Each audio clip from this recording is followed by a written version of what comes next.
Alam niyo po, ang buhay natin dito sa mundo ay punong-puno ng preparation o paghahanda. Paghahanda sa pang-araw-araw na gawain natin. Everyday, marami po tayong ginagawang preparation o paghahanda. Napansin niyo po ba yon? Halimbawa, papasok ka ng school. Di ba magpiprepare ka, maghahanda ka? Bakit? Ahanda mo yung damit mo, ahanda mo yung gagamitin mo. Pagpunta mo ng work, ganun din, di ba? Lahat may preparation. Pag gusto mong kumain, hindi naman pwedeng hindi ka maghahanda. Kahit na sabihin mong naka-prepare na yung pagkain ng nanay na niluto ng nanay mo, kailangan mo pa rin maghanda. Kumuha ng plato, kumuha ng gagamitin mo para makakain ka. Sa pagdadamit mo, kailangan mo ring maghanda, maliligo ka. Everything na ginagalawan natin sa mundong ito ay nagre-required po ng preparation o paghahanda. Yun nga lang, syempre, tinitingnan natin ngayon dito, ano ba yung pinaka-priority natin sa everyday ng pamumuhay natin na pinaghahandaan natin. It's a matter of priority po kasi .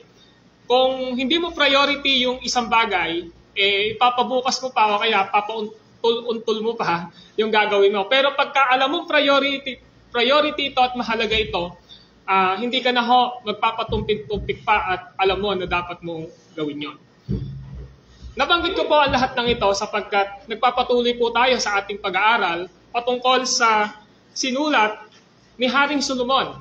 At ang turo ni Haring Solomon sa ating pag-uusapan ngayon ay patungkol sa pag-prepare natin ng ating mga puso sa pagsamba sa ating Panginoong Diyos. At ito ay makikita natin sa Ecclesiastes o mga ngaral, pangkat 5 o chapter 5, verses 1 to 7. Please open your Bible in Ecclesiastes chapter 5 o mga ngaral, chapter 5, verses 1 to 7.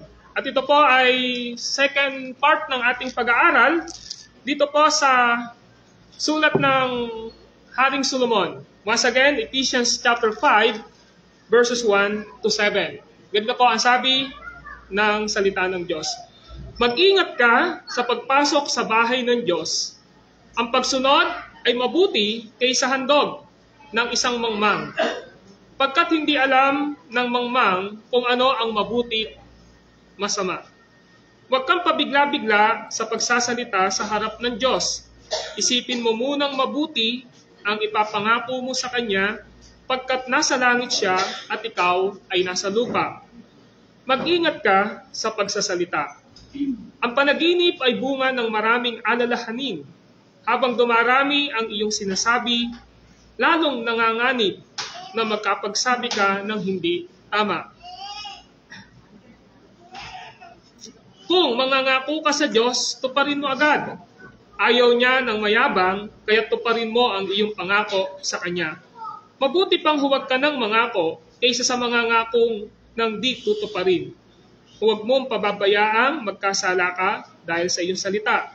Alalaong bagay, mangangako ka at babawiin mo pagkatapos.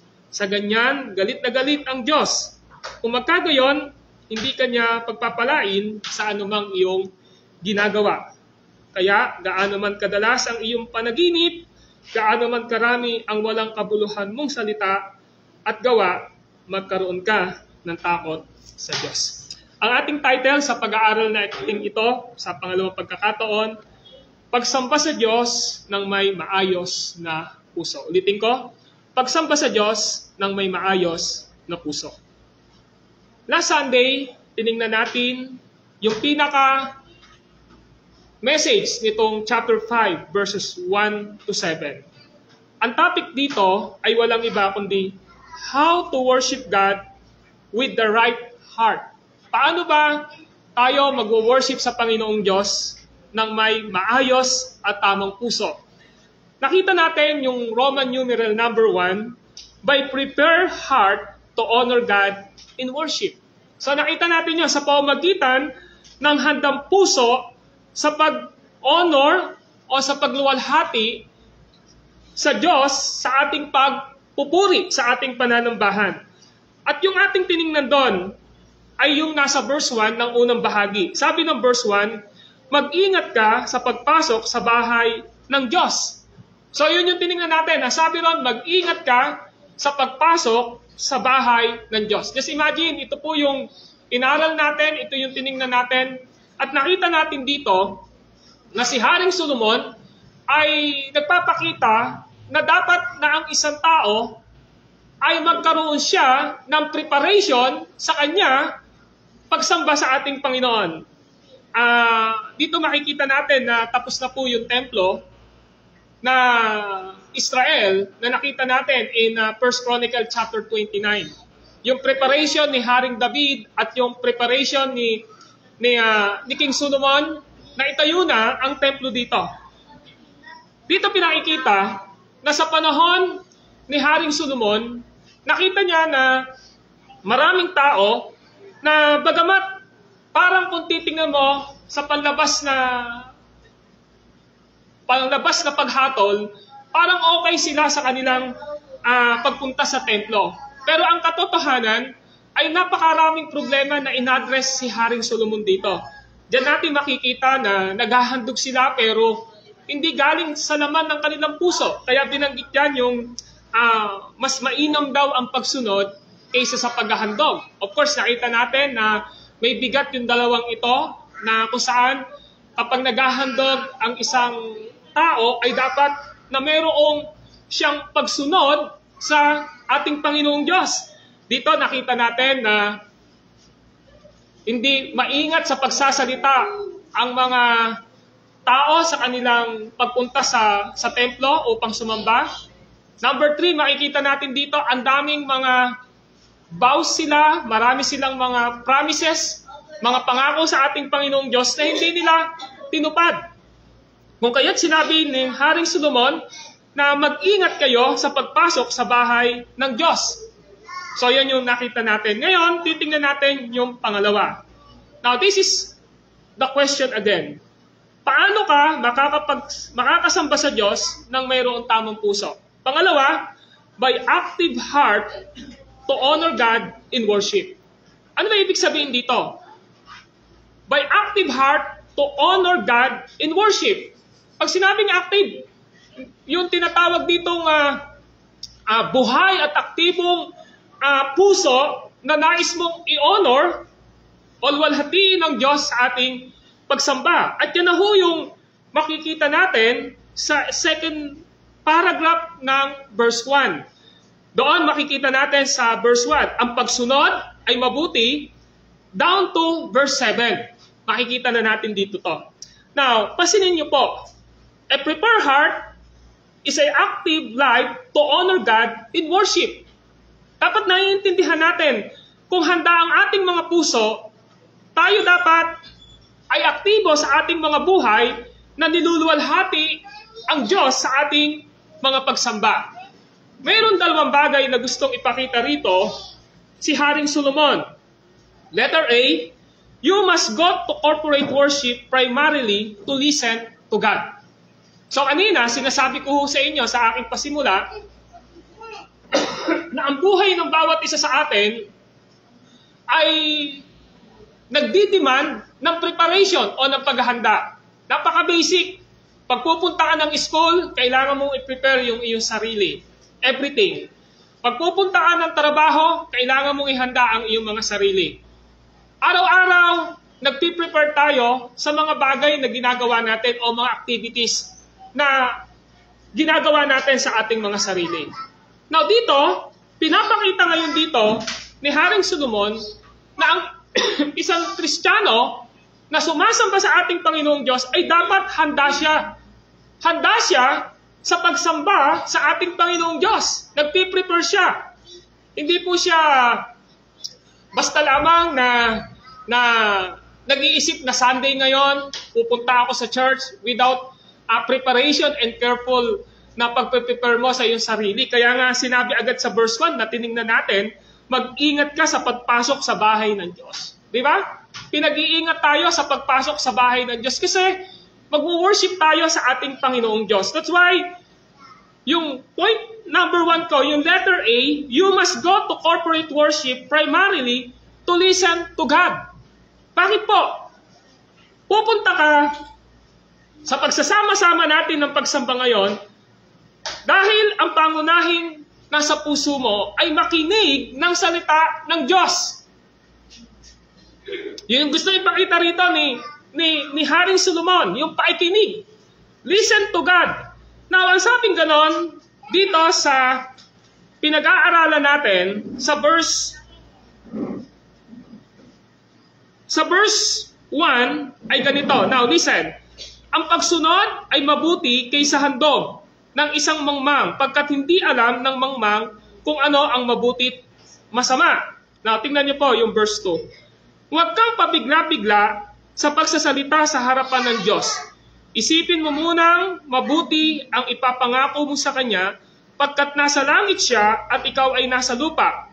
Mag-ingat ka sa pagsasalita. So, yan yung sinasabi ng Magandang Balita Biblia. Pero alam niyo po, gusto kong gamitin dito yung ambagong ambilya. Ganito ang sabi. Ang lumapit upang makinig ay mas mabuti kaysa magbigay ng handog ng mga hangal.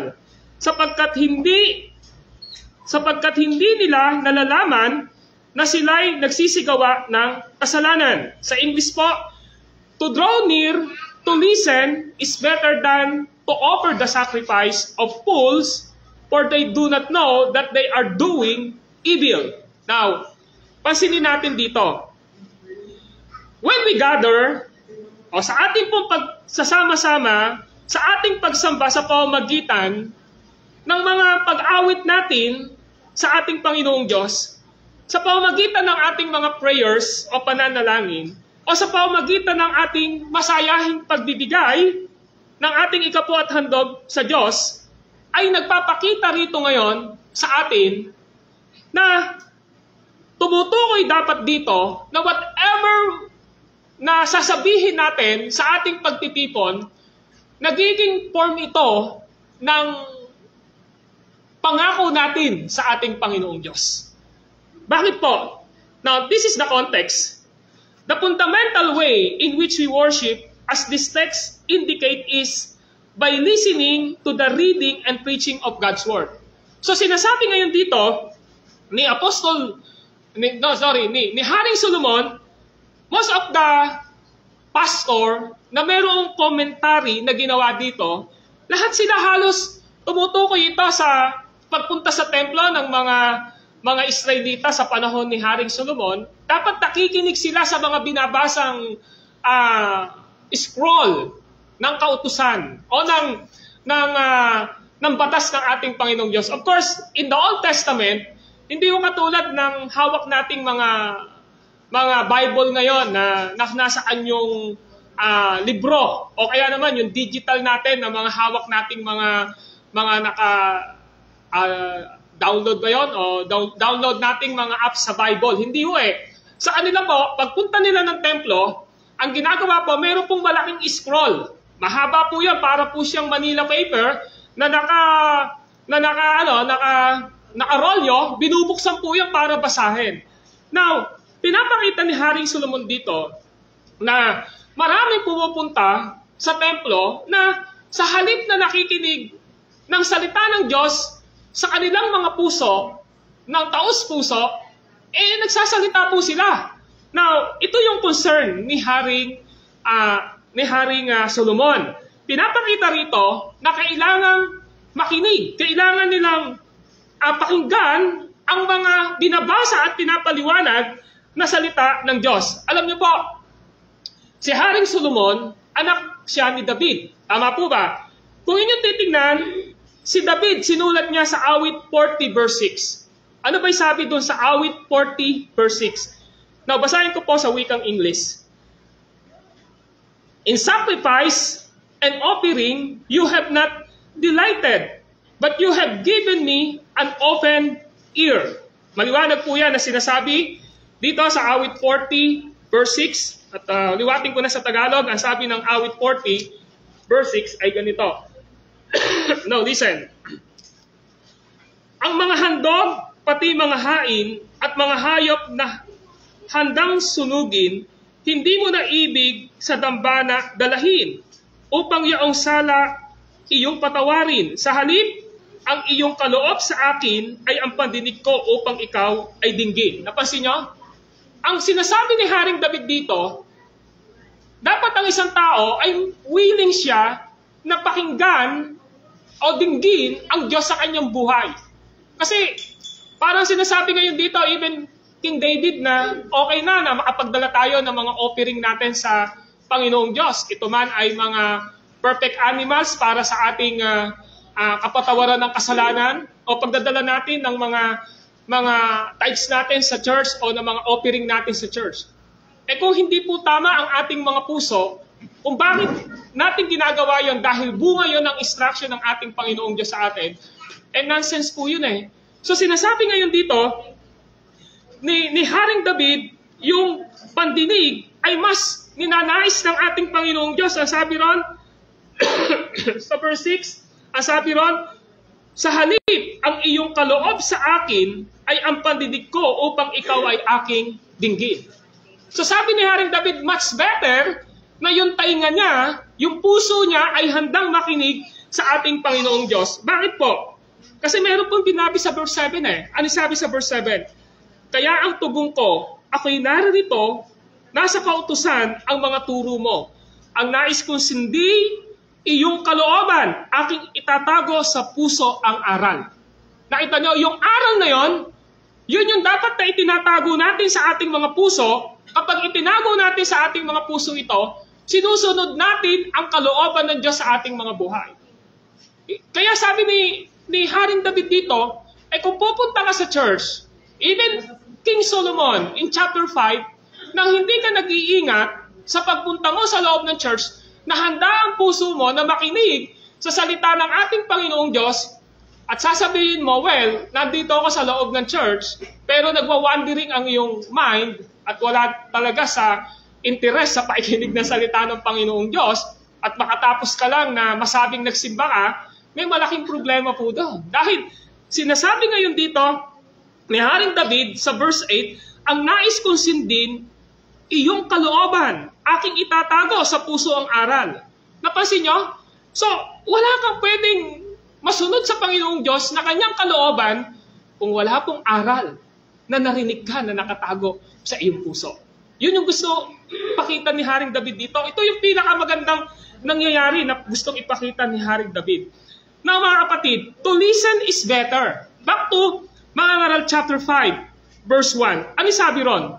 Sabi ng Mga Ngaral chapter 5, verse 1, ang lumapit upang makinig ay mas mabuti. Napansin nyo?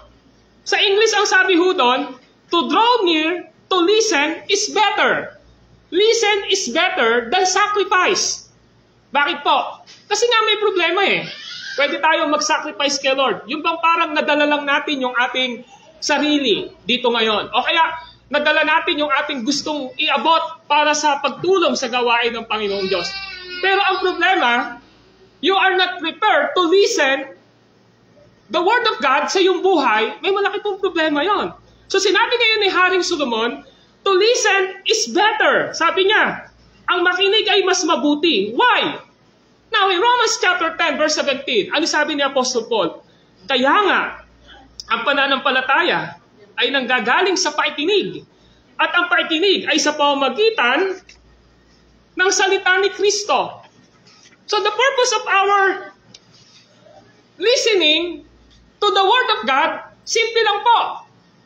Bakit daw? Upang tayo ay lumago sa ating pananampalataya kay Kristo. Why? Because faith comes from hearing and hearing the Word of God. So without the Word of God, sa buhay natin dito, ano yung maitatago natin sa puso natin? At kung walang nakatago sa puso natin, paano natin magagawa yung will o kalooban ng Diyos sa ating mga buhay? Kaya si Paul, sinabi rin niya ang pananampalataya ay bunga ng paikinig at paikinig ng salita ng Diyos. So kung gusto nating mag-grow sa ating pananampalataya, kailangan nating makapakinig ng tama sa salita ng ating Panginoong Diyos. Ito yung malaking problema na nakita ni Haring Solomon dito sa verse 1 na sinasabi niya, and then sa verse 2 na kailangan nakikinig sila. Mas mainam ang nakikinig. Now, mga kapatid, ang nakikinig sa salita ni Kristo ng mabuti ay katangian ng tunay na anak ng Diyos. Alam niyo po ba, kung handa yung puso mo na pagpunta mo sa pananambahan natin ngayon dito, of course, there are two ways na ginagawa tayo dito. Una, kapag tayo ay sama-samang umaawit para sambahin ng Diyos, nakikinig ang Panginoon sa atin. Tinitingnan niya tayo. Tawa niyo? Kapag nag-worship tayo, tinitingnan tayo ng Diyos, katulad ng binanggit ko kanina sa awit 53, na ang Diyos na nasa langit ay nakatingin at naghahanap kung sino ba ang tama at tapat na sasamba sa Kanya. Nakatingin ang Diyos sa atin. Kapag nagpe-pray tayo, nakikinig ang Diyos sa atin. That is one way kung bakit tayo nakakapag-worship kay God. Tinitingnan niya tayo. Nakikinig siya sa atin. Pero pangalawa ay ito. Ito yung pinakamahalaga. Kapag ang Diyos ay mangungusap sa atin, ang Kanya pong pamamaraan ay walang iba kundi ang Scripture na pinapaliwanag ng tagapangaral sa inyo. And you need to listen to the Word of God. Why? Dahil ito po ang katangian ng totoong tupa ng ating Panginoong Diyos. Ang hindi po totoong ligtas, kailanman mamaya makikita nyo, ayaw niyang pakinggan ang Word of God. Ayaw niyang pakinggan. Pero sinasabi natin dito, ang makinig sa salita ni Kristo ng mabuti ay katangian ng tunay na mga anak ng Diyos. Now, open your Bible in John chapter 10, verse 3 to 5. Ano ang sabi dito ni Jesus Christ sa John chapter 10, verse 3 to 5? Now, this is my cross-reference in John chapter 10, verse 3 to 5. Now, listen. Pinapapasok siya ng bantay pinto at pinakikinggan ng mga tupa ang kanyang tinig. Nakita nyo? Yung tupa, pinakikinggan ang tinig ng kanyang pastol. Tinatawag niya ng pastol ang kanyang mga tupa sa kanilang pangalan at inilalabas sa kulungan. Kapag nailabas na, siya'y nangunguna sa kanila at sumusunod naman ang mga tupa sapagkat nakikilala nila ang kanyang tinig. Hindi sila sumusunod sa iba, bagkus pa nga'y patakbong lumalayo sapagkat hindi nila nakikilala ang kanyang tinig. Meron dalawang katangian ang tupa. Una, bukas ang kanyang isip, tainga at puso sa pakikinig sa kanyang pastol.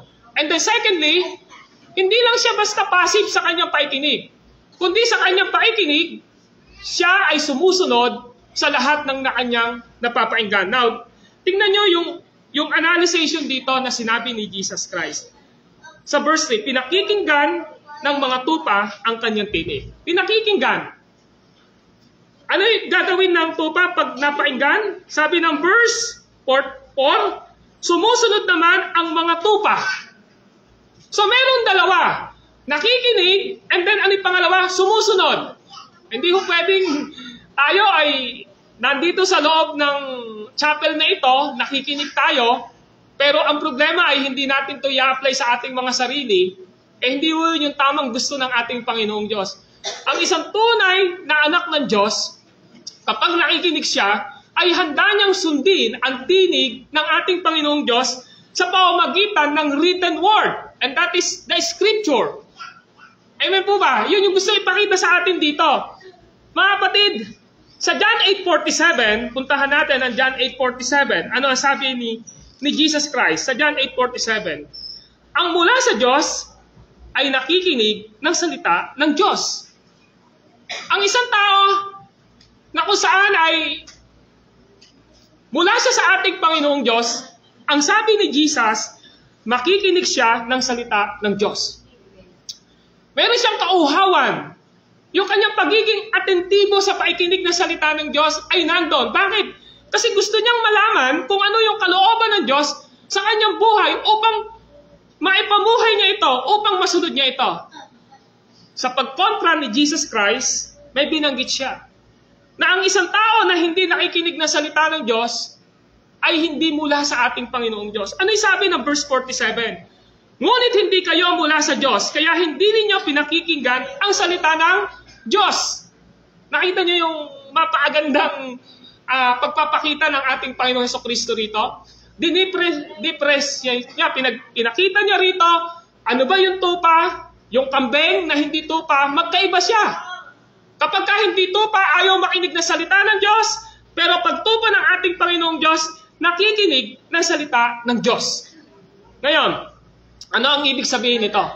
So back to Mga Ngaral chapter 5. So sinasabi ngayon dito, yung paikinig ay mas mainam kaysa sa paghahandog. Kasi kahit maghandog ka, kung hindi naman ito galing sa totoong pagsunod mo sa salita ng Panginoong Diyos na narinig mo, na dapat na ginagawa mo ng taos-puso dahil this is the command of God sa buhay mo, hindi naman talaga taos sa puso mo, magkakaroon po ng problema. At yan yung malaking nakita ngayon ni Haring Solomon sa panahon niya.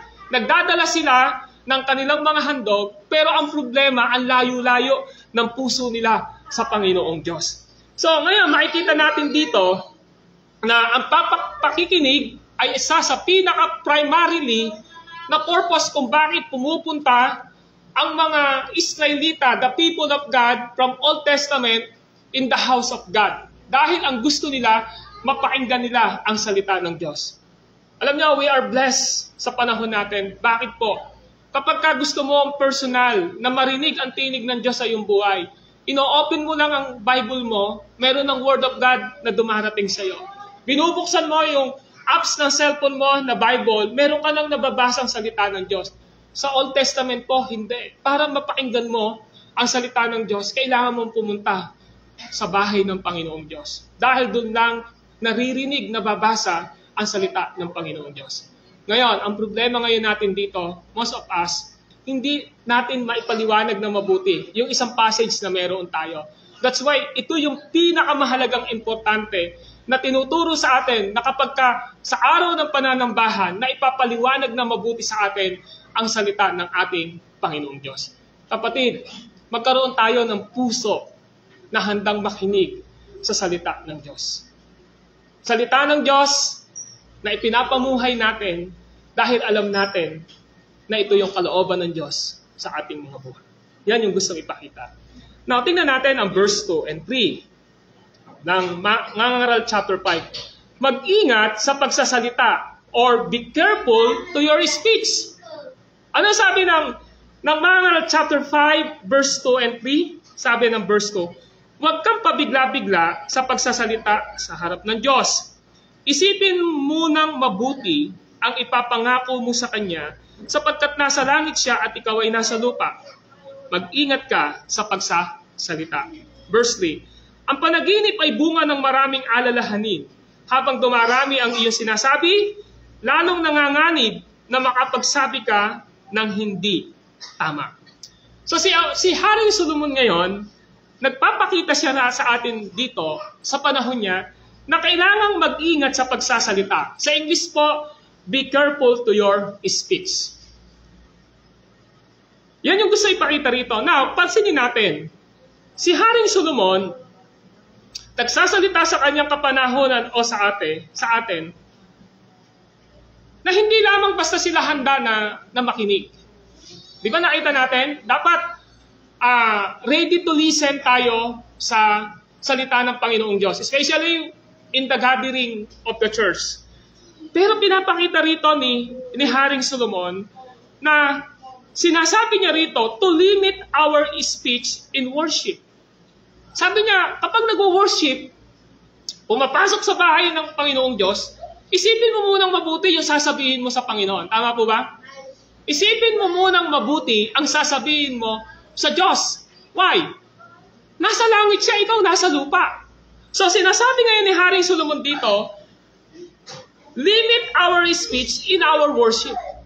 Hindi ho pwede na kung ano lang yung gusto nating sabihin sa Panginoong Diyos, sasabihin natin. Dahil tandaan po natin, every words and phrases na lalabas sa bibig natin, naririnig ng Panginoong Diyos.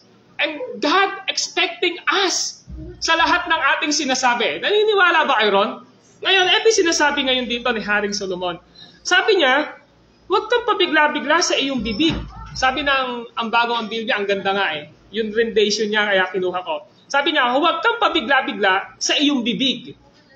At huwag magmamadali ang iyong puso na magsalita ng anumang bagay sa harapan ng Diyos.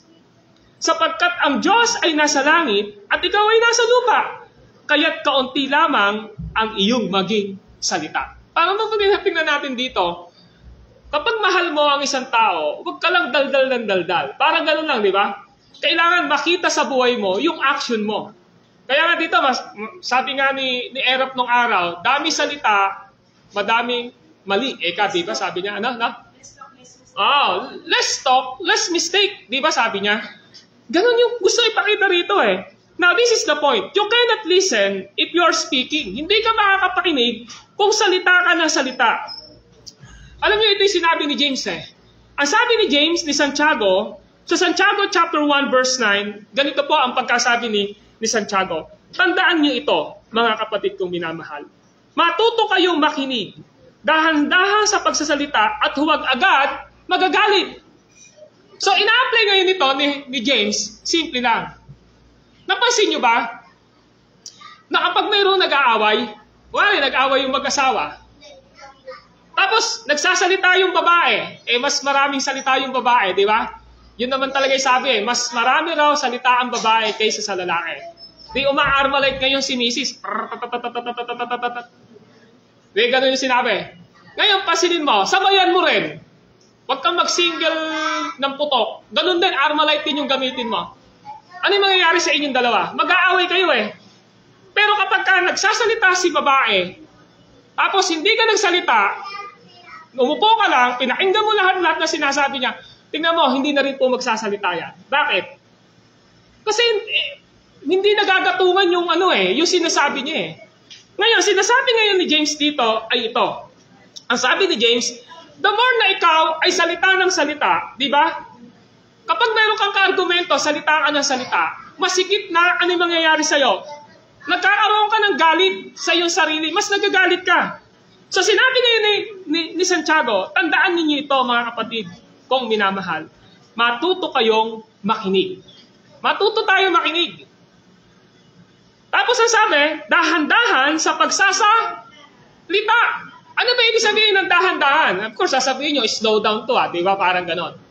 Pero careful po yung binabanggit dito. Mag-ingat tayo sa ating pagsasalita at huwag agad magagalit.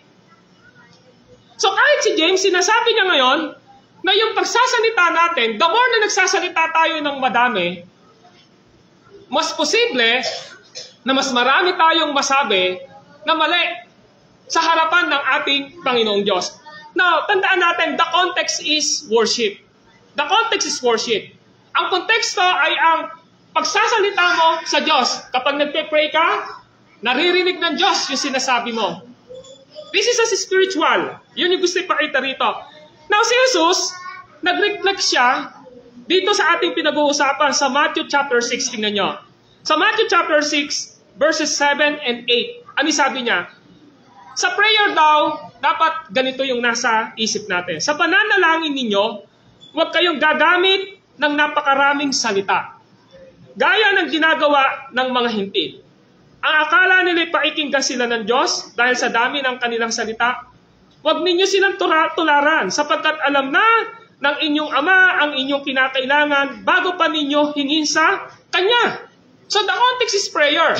So sinasabi ngayon dito ni Jesus Christ, even in our prayer, huwag kayong gumamit ng napakaraming salita. Kasi yung mga Gentiles, ganyan sila. Marami silang litanya sa kanilang mga prayer, marami silang pinapangako sa kanilang mga dinadasalan, pero ang problema, hindi nila ginagawa ito. Hindi nila ginagawa yung mga sinasabi nila sa kanilang panalangin. Ano yung punto rito ni Jesus Christ? It's not the number of words we speak or pray or sing that matters to God, but the truth and sincerity of them. Si Jesus, hindi ho siya it's not the number of words, hindi sa dami ng ating mga pananalita, na salita sa ating pananalangin, sa ating mga pag-awit. Hindi yun yung mahalaga sa ating Panginoong Diyos eh. Ang mahalaga sa ating Panginoong Diyos, yung bang sinasabi mo, totoo at sincero ka sa mga sinasabi mo sa Kanya. Hindi ho natin pwedeng bulahin ang Diyos, di ba? Yung parang bula-bulahin mo yung Diyos, hindi ho eh. Every words na lalabas sa bibig natin, sinusulat at pinapakinggan ng Diyos. Bako niyo punto? It's not a matter of numbers of words na sinasalita natin sa ating Panginoong Diyos. Kundi, yung bang sinasabi natin, totoo ito Panginoong Diyos, gagawin ko. Lord, totoo ito, sincero ako, gagawin ko po ito Panginoong Diyos. Now, mga kapatid, kaya nga sabi ng verse 3 ng chapter 5 ng mga ngaral, ano sabi ron? Di ba sabi ng verse 3 ng chapter 3 ay ito?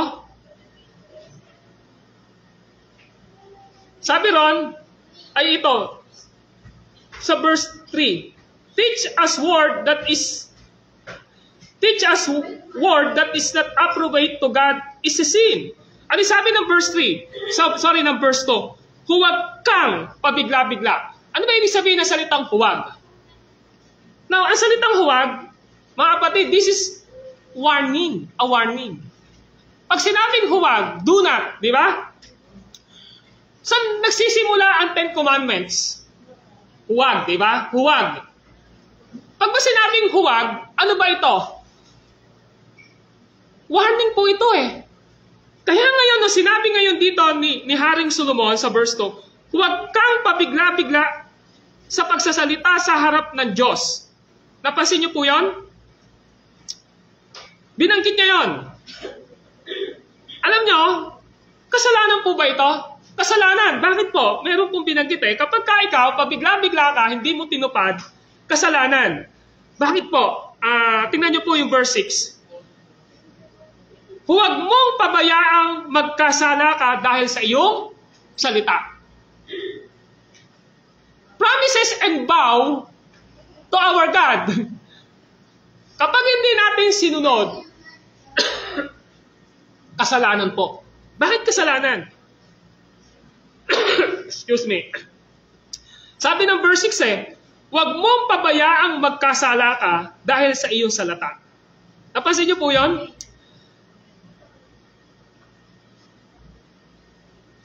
Analaong bagay, mangangako ka at babawiin mo pagkatapos. Tingnan niyo yung karugtong, sa ganyang galit na galit ang Diyos. Nagagalit pa nga yung Diyos eh. Bakit? Kasi kung nagagalit ang Diyos, ibig sabihin, nagkakasala ka. Tama po ba? Bakit po? Kasinungalingan na po yung mga bagay na yon.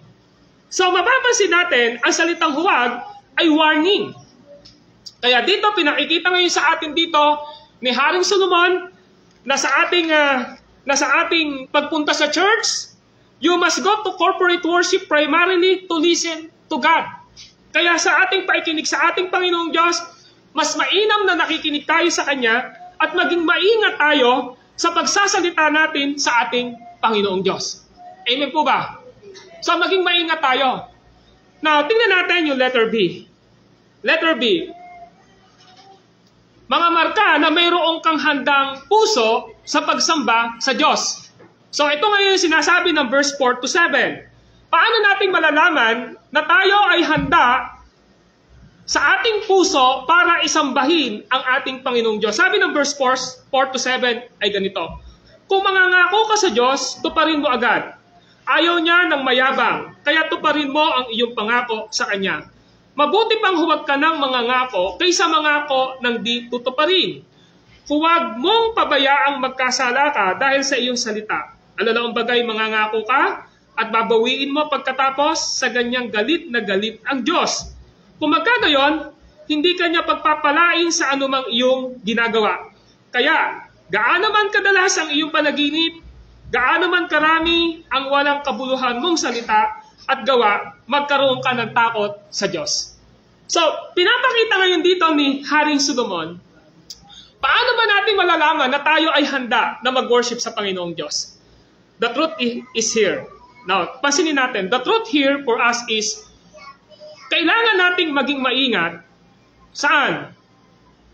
We must be careful to follow through with the commitment we make to God privately and corporately. Mga kapatid, ang pinapakita ngayon sa atin dito sa verse 4 to 7, privately and corporately, maging maingat ka sa lahat ng commitment na sinasabi mo sa Kanya. Halimbawa, ikaw, nag-iisa ka, punong-puno ka ng problema sa buhay mo, o meron kang karamdaman, o meron kang dinadaanan, at nangangako ka sa Diyos na, Lord, sana sagutin mo ako sa ganitong bagay, sana magtagumpay ako rito. That is private commitment sa Panginoong Diyos. Na sinabi mo sa Kanya, na pinramis mo sa Kanya, pero hindi mo tinupad, mamaya makikita natin. Or else, dito sa church, magkakasama tayo rito, di ba? Ngayon, tumutugong ka ng Amen. Amen, Lord, sinasabi mo ganun. Di ba? Opo, Panginoon. Di ba? Yun yung sinasabi mo. Tapos, pag may naririnig kang preaching, sa isip mo, Amen. Ano yung ibig sabihin nun? Sinasang-ayunan mo. Yung Word of God, or sinasang-ayunan mo, yung mga naririnig mo. Ito yung maganda. Privately and corporately, we must be careful to our commitment to the Lord. Sa mga sinasabi natin, yun yung gusto ipakita. Kasi bakit? Sa lumang tipan po, ang mga anak ng Panginoong Diyos o ang mga tao ng ating Panginoong Diyos ay pumupunta po sa templo at sila ay gumagawa po ng panata o vow sa Panginoong Diyos. Pupunta sila sa templo. Pagpunta nila sa templo, kasi noong time po sa Old Testament, alam niyo po ba, na ang Panginoong Diyos, lagi siyang nagpapakita, yung presence ng Panginoong Diyos, laging nasa house of God.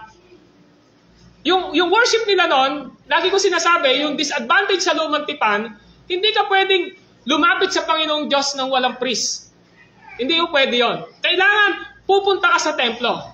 So ang nangyayari ngayon sa kanila, sa lumang tipan, people will go to the temple and frequently make vows to God. Gumagawa sila ng pangako sa Panginoong Diyos pag pumupunta sila sa templo. These were mostly vows to make a certain sacrifice or offer certain gifts or ministry to God in exchange for blessing from Him.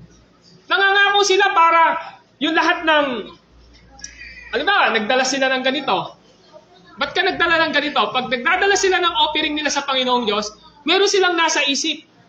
Magdadala ako sa Panginoong Diyos. Kasi pag nagdala ako, tama yung puso ko, mag-o-offer ng hayop, patatawarin niya ako, di ba? O kaya naman, dadaling ko itong offering ko sa Panginoong Diyos, tapos nasa isipan mo, pagka nagdala ko, ang Lord, sasagot ito itong prayer ko. Ganun yung nagmamotivate sa kanila eh. Kaya sa kanila, pagpunta nila sa templo, lagi silang merong ino-offer na commitment sa Panginoong Diyos upang sa pananaw nila, ang Panginoong Diyos sagutin yung lahat ng prayers na meron sila, na gusto nila. Ganun yung nangyayari doon. Alam niyo, isa po dito si Hannah. Kilala niyo po si Hannah? Si Hannah ay sumumpa o nangako sa Panginoong Diyos na kung siya ay pagpapalain para magkaroon ng anak, yung kanyang magiging anak ay i-offer niya sa Panginoong Diyos. Eh ang nangyari po, matanda na si Hannah, nagkaroon po, nabuntis po, nagkaanak po. Nangako siya eh. Tingnan nyo sa 1 Samuel 1:10. Ano sabi ron sa 1 Samuel 1:10? Si Hannah po, gusto kong gamitin si Hannah sa ating pinag-aaralan ngayon sa 1 Samuel chapter 1 verse 10. Ang sabi ho ay ganito. Sa 1:10. Ang sabi rito sa 1 Samuel 1:10 ay ganito ang sabi. Now listen. Buong pait na lumuluha si Ana at taimtim na nanalangin kay Yahweh. Ganito ang kanyang panalangin. Yahweh, Diyos na makapangyarihan sa lahat, kung diringgin ninyo ang inyong abang alipin at inyong kahabagan, kung hindi ninyo ako pababayaan, bagkus ay pagkakalooban ng isang anak na lalaki, ihahandog ko siya sa inyo. Habang siya'y nabubuhay, hindi ko ipapuputol ang kanyang buhok. Napansin niyo po yan? Ngayon, pagdating po ng talatang 28, ano yung nangyari? Kaya naman, po, inihahandog ko siya kay Yahweh upang maglingkod sa kanya habang buhay. Pagkatapos ito, nagpuri sila kay Yahweh. So, may vow, merong panata. May pangako si Ana kay Yahweh. At tinupad ng Panginoong Diyos. So, ang ginawa ni Ana ngayon, binigay niya po, inihandog po niya ang kanyang anak habang nabubuhay para maglingkod sa Diyos sa templo. Now, ano ba yung vow? Balik tayo sa Mga Ngaral chapter 5. Meron kasing vow na binanggit dun eh. Kung mangangako ka sa Diyos.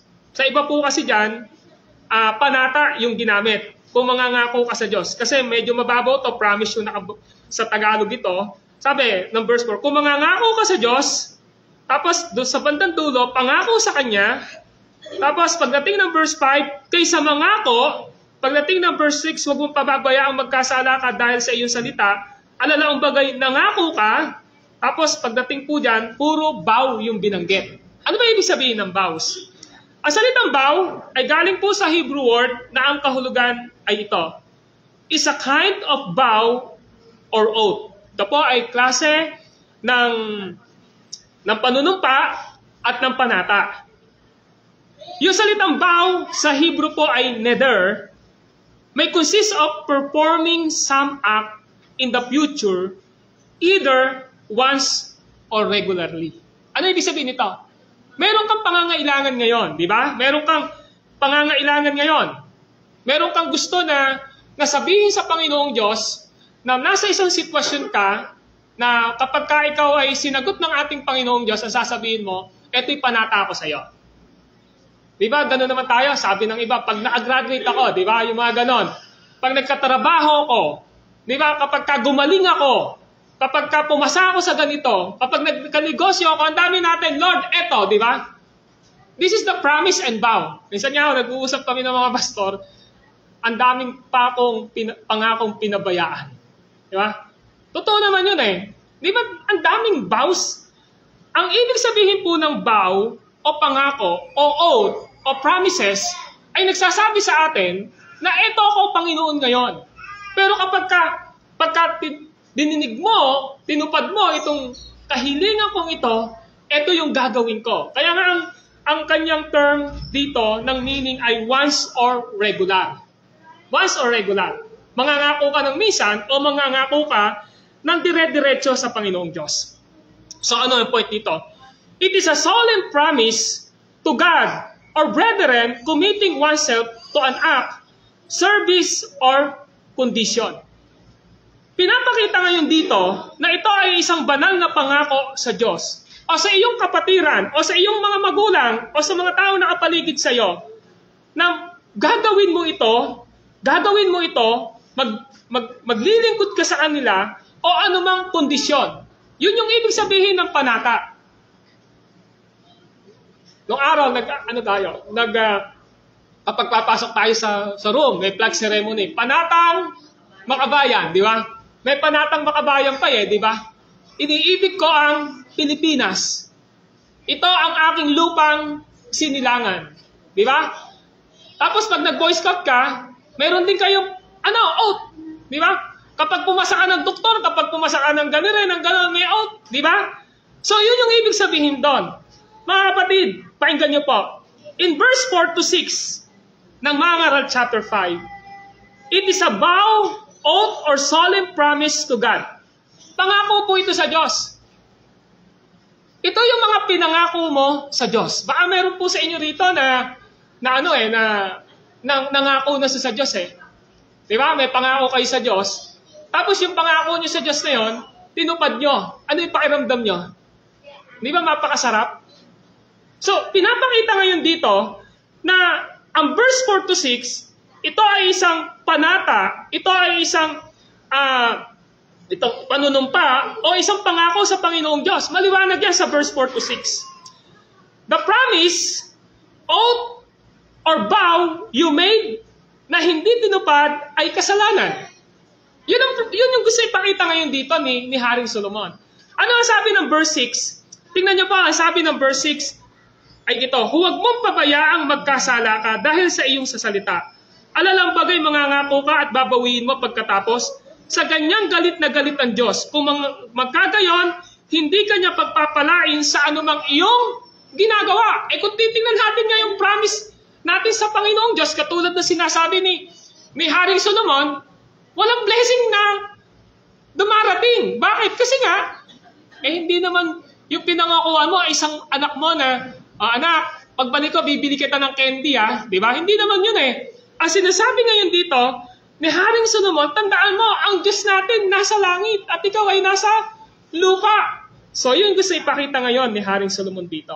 So, ibig sabihin, yung pangako, yung ating mga sinumpa at ating mga vow na ginawa sa ating Panginoong Diyos na hindi natin tinupad ay kasalanan.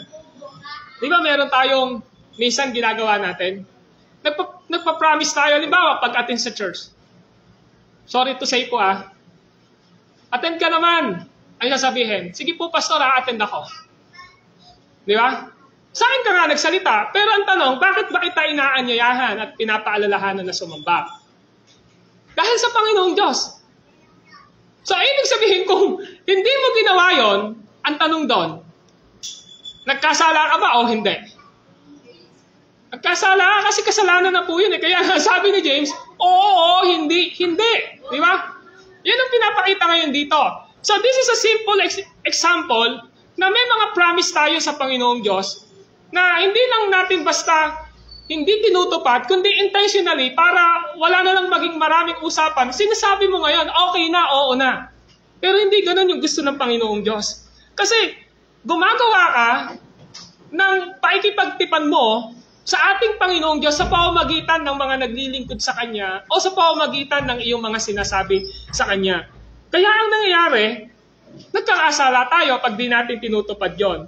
Sabi nga ng verse 6 na ikalawang bahagi, sa ganyang galit na galit ang Diyos. Oo nyo? Kuwari kayo yung magulang, pinangakuan kayo ng anak nyo, tapos hindi tinupad, alam mo naman maging masaya ka pa. Napakabait talaga ng anak ko. Yung mga pangako niya, hindi tinupad. Hindi po, di ba, kahit na hindi ka magalit, magkakaroon ka pa rin sa heart mo ng kalungkutan. Dito, directly, hindi ko passive yung ginamit ng Panginoon ni Haring Solomon sa ganyan, galit na galit ang Diyos. Paulit-ulit niyang binanggit galit na. Hindi naman mo sinabing sa ganyan galit ang Diyos Ang sabi, sa ganyan, galit na galit ang Diyos. Pag paulit-ulit, galit na galit. Di ba minsan sinabi na, anak, galit na ako Pag di sumunod, anak, galit na ako nagbibigay ka ng emphasis ng diin. Naon yung punto ngayon dito? So, kapag mayroon tayong mga pangako sa Diyos na hindi natin tinupad, nagagalit ang Panginoong Diyos. At ang pinakamatindi rito sa verse 6, nung panahon ni Haring Solomon, kung magkagayon, hindi kanya pagpapalain sa anumang iyong gagawin. And just imagine itong mga pananalitang ito na galing sa ating Panginoong Diyos. Di ba nakakatakot ang mga bagay na ito?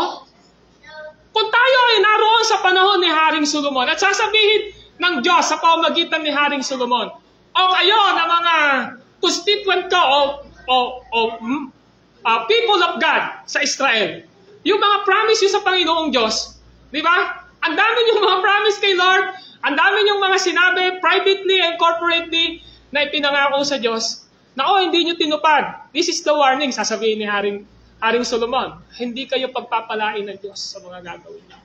Magagalit ang Diyos sa iyo. Galit na galit ang Diyos kasi nagsisinungaling kayo sa Kanya. Kasi hindi nyo tinutupad yung mga promises nyo sa Panginoong Diyos. Yun ang ibig sabihin po nun.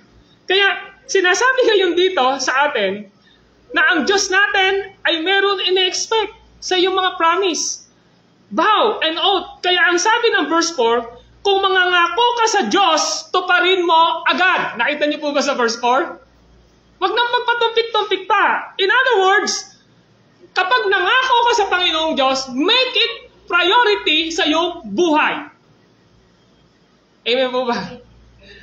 Di ba nung kayo po ay na-born again, nang suko kayo sa buhay sa ating Panginoong Diyos, alam na alam ng Lord kung ano yung mga sinabi niyo sa Kanya. Alam ni Lord yun. Nakuha niyo?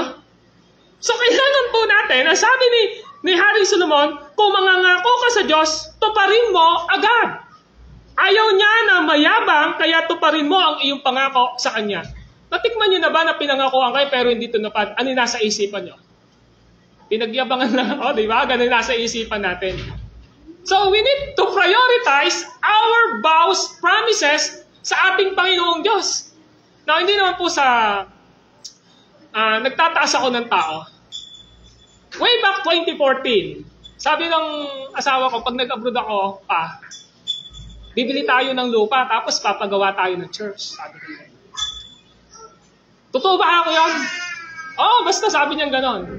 And by the grace of God, we prioritize the ministry of the Lord. Kaya pa nga kami sariling bahay di ba? Pero we need to prioritize yung promise ng aking asawa sa ating Panginoong Diyos. Bakit? Kasi alam namin na kapag hindi namin tinupad yung pangako namin sa ating Panginoong Diyos, gumagawa ka ng kasalanan para sa Kanya. Di ba? So, we prioritize. Kaya, pinarioritize po.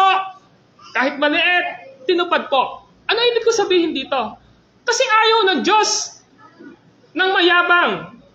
Kaya tuparin natin ang pangako natin sa Kanya. Ngayon, ito po gusto ko ipakita. A vow, promises, or oath you speak to God, to His church, and even to your beloved, is here of God, and all of this are written in His book. Alam niyo po ba na kapag nangangako tayo sa Diyos, hindi kayang kalimutan ng Diyos yun. Kala nyo nakakalimutan ng Diyos yung mga promises natin sa Kanya? Kasama po ako ron. Yung lahat ng promises natin sa Panginoong Diyos, hindi po niya nakakalimutan. Kung tingin nyo may amnesia si God, wala pong amnesia si God. Amen po ba? Now, tingnan nyo po ang Malakay chapter 4. Tingnan nyo yung Malakay chapter 4. Gusto kong gamitin tong cross-reference. Eto, nag-uusap-usap lang sa Malakay chapter 4, verse 16. Ang sabi po sa verse 16 ay ganito. Malakyas 4:16. Ang sabi po rito ay ito. Pagkatapos, nag-usap-usap ang mga taong may takot kay Yahweh. Ano ito? Mga mananampalataya. Tama po ba? Nasundan niyo po ako? Okay, 4:16 ng Malakyas. Pagkatapos, ulitin ko, nag-usap-usap ang mga taong may takot kay Yahweh. Narinig niya ang kanilang usapan. Narinig nino? Ni Yahweh. Alin? Yung usapan. Ano yung ginawa? Kaya, ipinatala niya sa isang aklat ang kanilang pangalan. Nakita nyo? Sabi ni Prophet Malakay, dito, nag-uusap-usap yung mga taong may takot kay Yahweh. Tapos narinig ni Yahweh yung kanilang usapan. Kaya ang ginawa ni Yahweh, ipinatala niya sa isang aklat ang kanilang pangalan. Nakatala. Sabi ng verse 17, sila'y magiging aking, sabi ni Yahweh, sa araw na ako'y kumilos, lubusan silang magiging aking, kaawaan ko sila tulad ng pagkalinga ng isang ama sa anak na maglilingkod sa kanya. Muli ninyong makikita ang pagkakaiba ng mabuti at ng masama ng taong naglilingkod sa akin at hindi naglilingkod. Nakita niyo po? So every words na pinapangako natin sa ating Panginoong Diyos, kapatid, alam ng Panginoon. Di ho nalilimutan ng Diyos yun. Kung tayo nalilimutan natin, si Lord nakatala. Pinasulat nga niya yung lahat daw ng pinag-uusapan ng mga taong iyon na may takot kay Yahweh, narinig ng Panginoong Diyos, kaya ang sabi niya, ipinatala niya sa isang aklat ang kanilang pangalan. Amen po ba? So mga kapatid, nung nangako ka sa Diyos, nung na-born again ka, yung mga promises na ginawa mo sa Panginoong Diyos, alam ng Panginoon.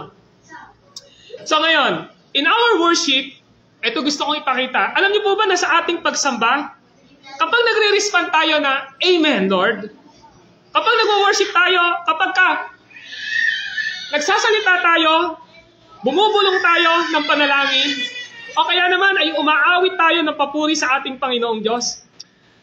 Alam niyo po ba na ang katotohanan doon, gumagawa tayo ng verbal commitment sa Panginoong Diyos. Gumagawa ka ng verbal commitment. Not written commitment.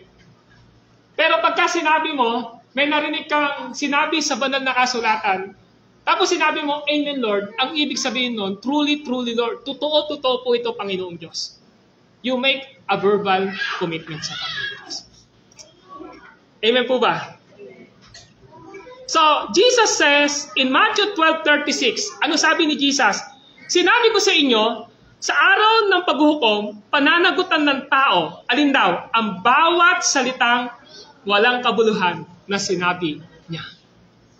Pag meron kang sinabi sa Panginoong Diyos, pero winalang halaga mo o winalang kabuluhan mo, pananagutan mo yan sa harapan ng ating Panginoong Diyos. Amen? So yun yung sinabi niya. So that includes yung amen, yung mga prayers mo, yung mga sing na inaawit natin dito, at yung marami pang iba na sinabi mo sa Panginoong Diyos. Pananagutan mo yan. Okay yung punto natin. So, example, umaawit tayo, pusong dalisay, ang aking nais, nalikhain mo Diyos para sa akin. Isang pusong tapat. Alam niyo po ba na kapag inaawit natin itong awiting ito, this is our verbal commitment sa Panginoong Diyos. Pag sinabi mong, mahal na mahal kita, Panginoon, verbal commitment po yun, alam ng Diyos. Na sa pagsamba natin, naririnig ng Lord yung gaano mo nga ba siya talaga kamahal. O baka lip-sing lang po yun. So, yun yung gusto ipakita sa atin ngayon dito. Ibig sabihin, mga kapatid, when we sing a lyrics, it is a statement of commitment to God. These are not empty words. God, hear your promise to Him in this song. Amen? Yun po yung ibig sabihin nun. So, even in our prayer on tithes and offering, God heard our prayer as a commitment and promise to Him. In our worship, we worship God in Spirit and in truth, as John 4:23 to 24. Ano sabi ron? Sambahin ninyo ang Diyos sa katotohanan. So, we are here to worship God in truth. Amen po ba? Kapag nagsasalita tayo rito, ang ina-expect ng Lord na lahat ng sasabihin mo, totoo. Totoo na gagawin mo, totoo na isasabuhay mo, at totoo ka sa lahat ng sinasabi mo sa Panginoon. Taka niyo po yun? Ibig sabihin po, lahat pala ng ginagawa natin dito sa loob ng church, kapag nagsasalita tayo, this is our verbal commitment sa ating Panginoon Diyos. Or else, this is our verbal commitment sa mga kapatiran natin na naririto. Amen po ba? So kapatid, if we're to worship God in Spirit and in truth, we must be truthful in what we say and sing. Dahil sinasamba natin ng Diyos sa katotohanan, dapat maging makatotohanan tayo sa lahat ng sasabihin natin sa harapan ng Diyos at sa ating mga inaawit na lyrics sa ating Panginoong Diyos. Kapatid, God don't want a hypocrite worship o paimbabaw na pagsamba. Ayaw ng Diyos ng paimbabaw na pagsamba.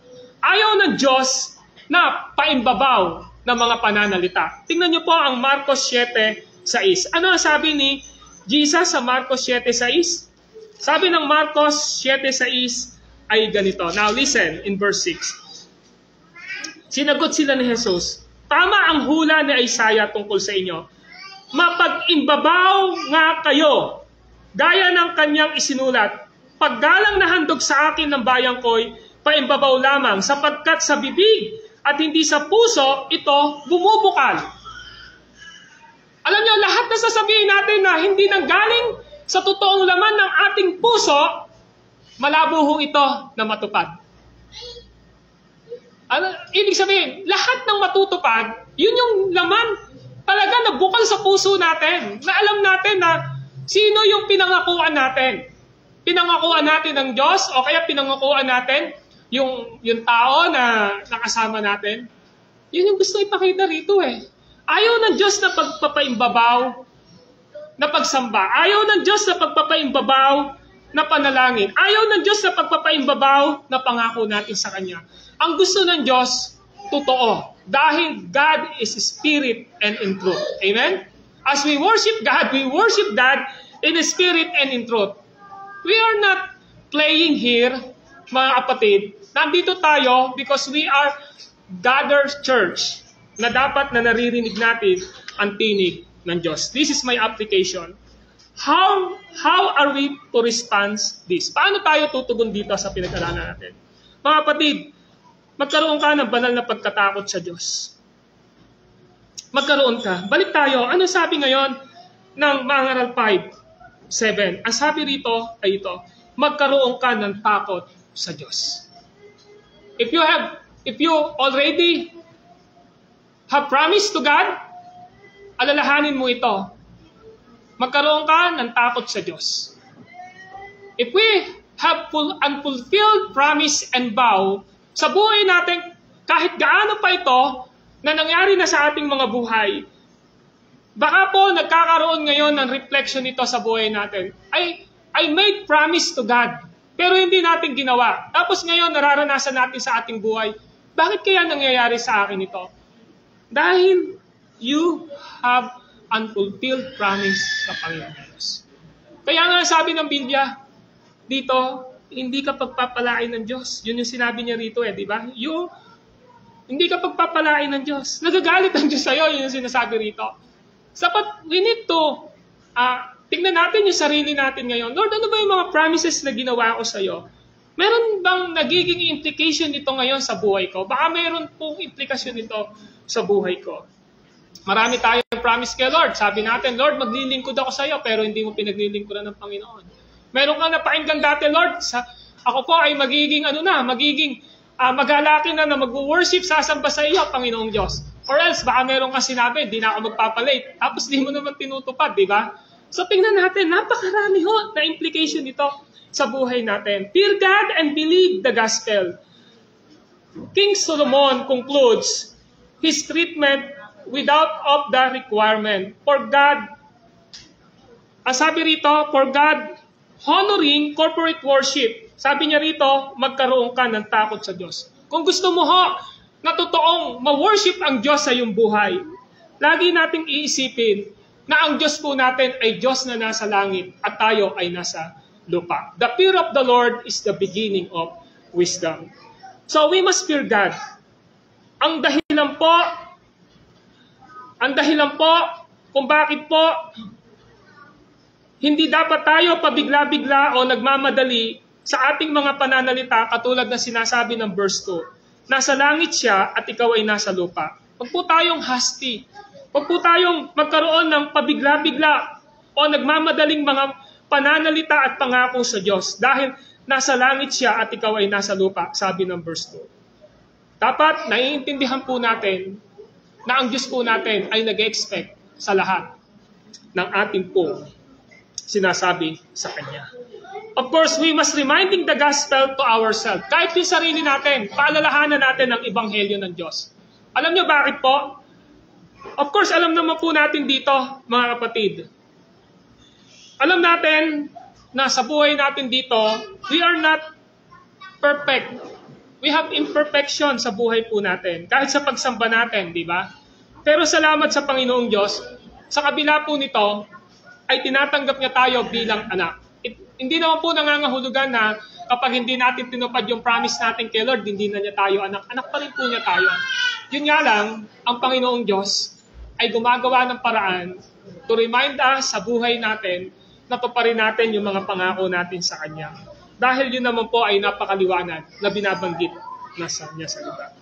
As we are truthful and heartfelt in our worship and our promises, God passes our imperfect words and expression of worship through His Son blood, which make it acceptable to Him. Salamat dahil sa kabila po minsan na may mga mali tayo na nasasabi sa Panginoong Diyos, hindi natin natutupad na pangako sa Panginoong Diyos. Tayo pa rin po ay karapat-dapat sa Kanyang harapan dahil po kay Kristo Jesus na siyang tumubos sa atin. So mga kapatid, gusto ko ipaalala sa atin yung pasimula ko kanina, maliwanag na sa buhay natin dito sa lupa, nangangailangan ng mga pagpiprepare sa lahat ng bagay. So sa ating pagsamba sa Panginoong Diyos, ang prayer ko po ay maging handa tayo na makinig sa ating Panginoong Diyos. Handa tayo na mag-offer sa ating Panginoong Diyos. Handa tayo na magbigay ng pagsiservice natin sa ating Panginoong Diyos.